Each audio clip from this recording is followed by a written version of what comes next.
Pemirsa Intens Investigasi. Badai ujian seakan berlomba menghantam kehidupan Ruben Onsu. Publik sempat dikejutkan dengan status tersangka dugaan penipuan dan penggelapan dana miliaran rupiah yang menjerat Ruben Onsu. Tak ingin pasrah dan menyerah pada nasib, Ruben langsung mengambil langkah cepat. Kemarin, tim kuasa hukum barunya, Maci Ahmad dari John LBF Law Firm, tampak mendatangi Polres Metro Jakarta Selatan mewakili Ruben Onsu. Lantas, bukti-bukti apa saja yang tengah dipersiapkan oleh Maci Ahmad yang akan diserahkan ke penyidik? Mungkinkah bukti itu juga menyangkut bukti-bukti pembayaran rumah yang sempat ditunjukkan Minola Sebayang? Lalu, apakah upaya perdamaian yang sedang diupayakan oleh Maci Ahmad kini mulai mendapatkan respon yang baik dari pihak pelapor? Pemirsa, bersama Intens Investigasi, kami hadirkan kabar terkini, terpercaya, dan teraktual. Jangan lupa untuk like, subscribe, dan juga share channel YouTube ini.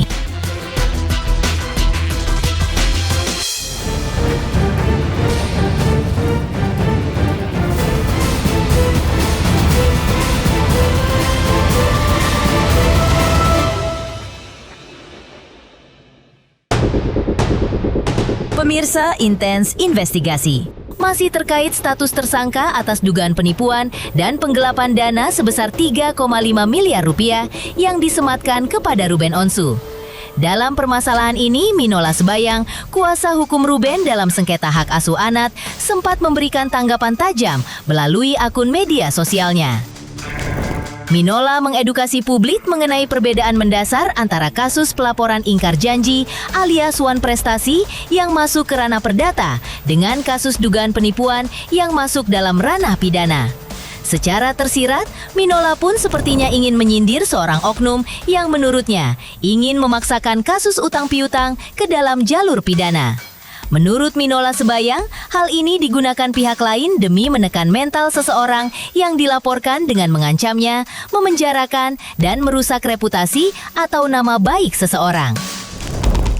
Minola juga memperingatkan publik untuk menjunjung tinggi azas praduga tak bersalah. Ia menegaskan bahwa label tersangka hanyalah sebuah status sangkaan awal dan bukan vonis akhir. Lantas, Minola menceritakan masa lalu kliennya yang kehilangan kerajaan bisnisnya. Awal kejadian ini terjadi pada kisaran tahun 2024 hingga 2025 lalu. Ruben Onsu mengalami guncangan ekonomi yang luar biasa. Selain biaya rumah sakit, nafkah, hingga gaji karyawan, Ruben rupanya telah ditipu oleh mantan orang kepercayaannya sendiri. Mulai dari pembobolan kartu kredit hingga pencurian aset perusahaan yang mengakibatkan Ruben mengalami kerugian mencapai 100 miliar rupiah. Jadi peristiwanya ini di tahun 2025 menurut Ruben. Ya, di tahun 2025 itu kita tahu ya bahwa kalau kita bicara masalah waktu dan periode itu Juni 2024 Ruben baru berpisah, baru bercerai, dan kemudian 24 hingga 2025 ketika Ruben itu pinjam uang itu banyak peristiwa-peristiwa yang dialami oleh Ruben ya terkait dengan masalah keuangan yang cukup besar gitu ya.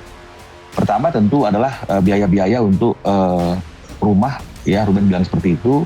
Kemudian biaya nafkah yang kita tahu ya tidak kecil yang harus disiapkan oleh Ruben, belum lagi cicilan yang perlu diselesaikan, termasuk gaji karyawan gitu ya, karena ada satu peristiwa juga yang membuat perusahaan Ruben tidak berjalan dengan baik karena ada kecurangan yang dilakukan oleh orang yang dia percaya, dan itu membuat Ruben banyak mengalami kerugian ya, Ruben dikhianati oleh orang yang dia percaya gitu ya. Jadi ada pembobolan kartu kredit Ruben yang dipercayakan kepadanya, kemudian ada pencurian aset-aset dan data yang kalau menurut perhitungan Ruben, kerugian itu hampir mencapai 100 miliar gitu ya, karena banyak yang hilang aset-aset perusahaan Ruben yang dilakukan oleh orang kepercayaannya ini. Nah, dan proses hukum sudah berjalan ya terhadap orang yang melakukan kecurangan ini, tapi proses hukum itu kan tidak mengembalikan kerugiannya Ruben gitu ya. Dia ditahan, diproses, tapi kan tidak mengembalikan kerugian yang dialami oleh Ruben. Nah, lubang yang besar inilah yang menurut Ruben yang dia harus tutupi, karena dia tetap harus bertanggung jawab kepada semua hal yang memang dia harus tanggung jawabi, tapi memang ya kemampuannya dia terbatas. Nah, jadi dia bilang bahwa sedih. Kenapa sedih? Karena dia bekerja keras selama ini, ada beberapa aset yang dia beli dari keringatnya sendiri, tapi karena ada peristiwa perceraian tersebut, itu membuat dia juga tidak bisa memiliki otoritas dan memiliki kebebasan untuk bisa menggunakan aset-asetnya itu sebagai alat untuk membayar kewajibannya. Ujian berlapis yang datang tanpa henti ini pun membuat batin Ruben tertekan. Di tengah gugatan hak asuh anak, Ruben Onsu juga dihadapkan pada kenyataan pahit. Ia ditetapkan menjadi tersangka dalam pelaporan yang sebenarnya sudah berjalan lama. Namun, Ruben Onsu ikhlas menjalani ujian ini dan pasti bisa keluar dari permasalahan ini. Sudah pasti kalau kita mengalami hal yang seperti dalam Ruben ini kan pasti ini suatu situasi yang sangat berat ya. Bagi Ruben sendiri sangat berat. Jadi kalau dia tadi ngomong sama abang tuh dengan sedih, inilah yang namanya sudah jatuh ketimpa tangga, kan begitu ya, keinjak kotoran, wah macam-macam lah. Tapi dia yakin bahwa kalau dia menjalani semua proses ini dengan ikhlas, kan begitu ya, pasti suatu saat akan ada suatu hal yang baik ya, suatu kondisi yang baik yang membuat dia itu bisa kembali bangkit, bisa kembali mendapatkan apa yang selama ini hilang karena hal-hal yang dialaminya itu kan adalah banyaknya hal-hal yang dia baikin orang tapi orang tidak baik sama dia, kan begitu ya. Orang yang dia percaya justru itulah orang yang menipu dia, kan begitu ya. Jadi pasti Tuhan akan gantikan semua hal-hal yang dialaminya saat ini. Nah, itu yang tadi Ruben sampaikan ke saya. Lantas, benarkah Ruben Onsu selama ini rela berkorban demi anak dan keluarga hingga terpaksa berhutang? Ikuti terus perjalanannya, semoga ada kebaikan dan manfaat. Selamat sukses, intens investigasi. Dan memberikan informasi yang menarik bagi masyarakat.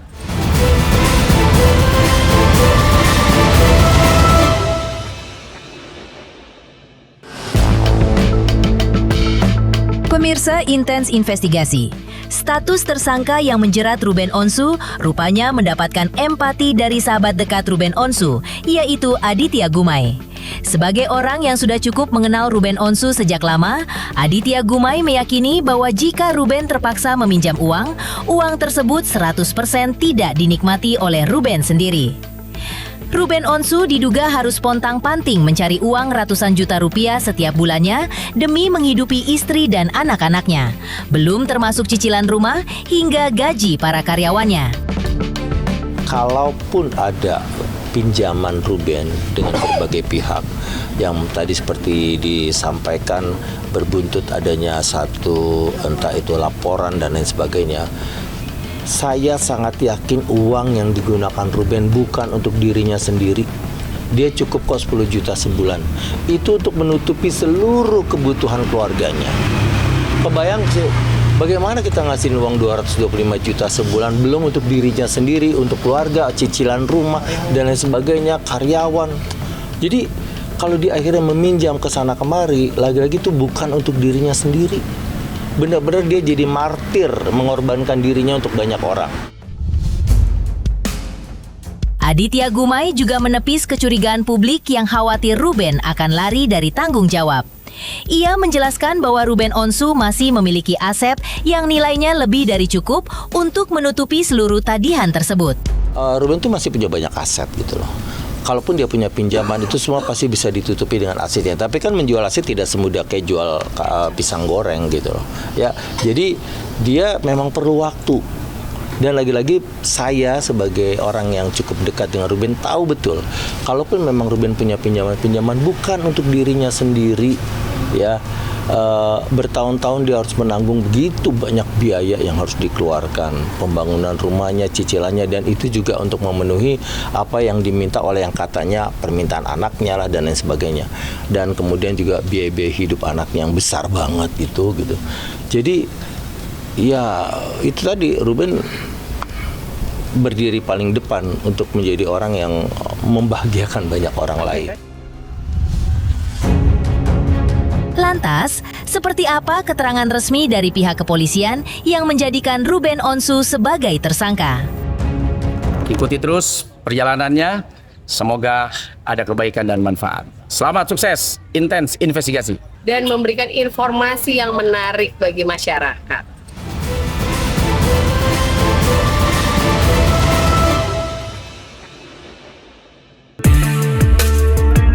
Pemirsa Intens Investigasi, penetapan tersangka yang dijatuhkan kepada Ruben Onsu tentu telah melewati proses yang panjang. Humas Polres Metro Jakarta Selatan sempat menjelaskan bahwa kasus ini berawal dari laporan seorang pada 22 Agustus 2025 lalu. Setelah berbulan-bulan melakukan penyelidikan, status kasus ini akhirnya naik ke tahap penyidikan pada tanggal 25 April 2025. Setelah pemeriksaan intensif terhadap 6 orang saksi serta pendapat dari para saksi ahli, gelar perkara pun dilakukan dan berujung pada peningkatan status terlapor Ruben Samuel Onsu menjadi tersangka di pertengahan bulan Agustus ini.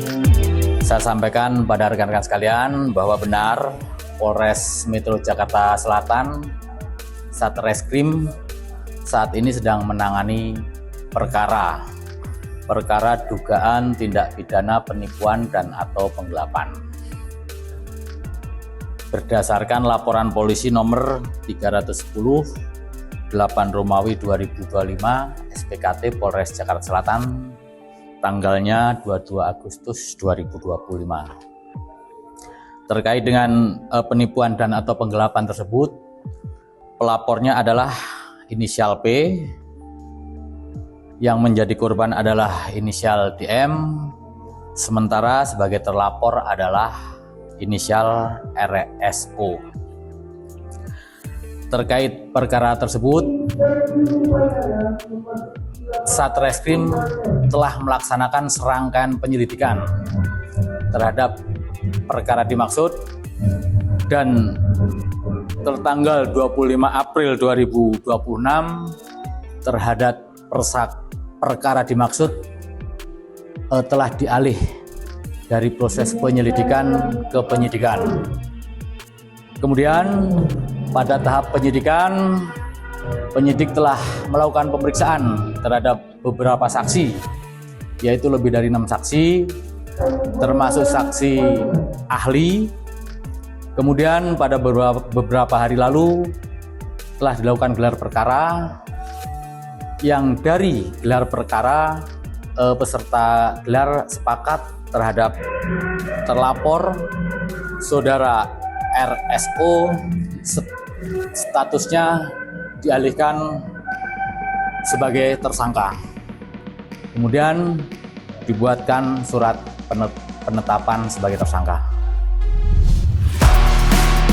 Demikian pemirsa, kabar terkini, terpercaya dan teraktual yang kami hadirkan hari ini.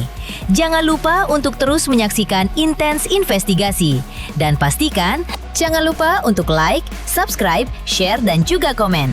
Tim redaksi Intens Investigasi mengucapkan banyak terima kasih kepada semua subscribers. Hingga kini, channel Intens Investigasi sedang menuju ke 4 juta subscribers.